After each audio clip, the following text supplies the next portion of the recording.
C'est une première mondiale. Une personne non-voyante a conduit une voiture sans assistance, une belle aventure humaine, aussi bien qu'une considérable avancée technologique dans l'univers de l'automobile. Caroline Boiteau, Bernard Charvet. Cet homme est non-voyant et pourtant il s'apprête à conduire ce qui pourrait être la voiture de demain. Une voiture en totale autonomie sans aucune assistance humaine.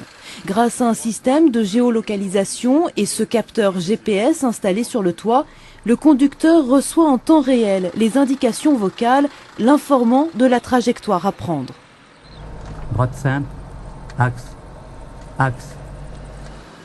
Cette performance est humaine, mais surtout technologique. L'objectif étant de développer des systèmes d'assistance de conduite pour les personnes âgées, mais aussi pour les personnes handicapées. On s'intéresse beaucoup aux personnes pas non-voyantes, mais à mobilité réduite en règle générale.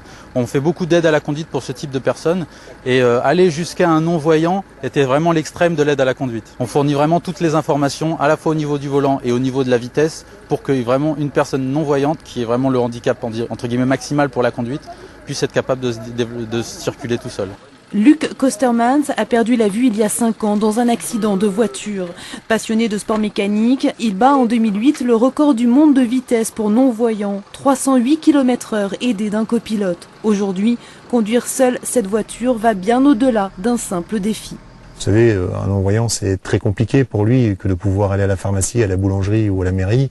Il vit généralement reclus chez lui. Si, grâce à tous les messages qu'on arrive à faire passer, parce qu'il n'y a pas que moi qui fais les choses dans la vie, s'ils arrivent à puiser une forme d'énergie pour pouvoir s'accomplir, pourquoi pas? Les données recueillies vont permettre l'élaboration d'un logiciel d'assistance. 2 sites expérimentaux ont été choisis en France, l'un à Grenoble, l'autre à La Rochelle.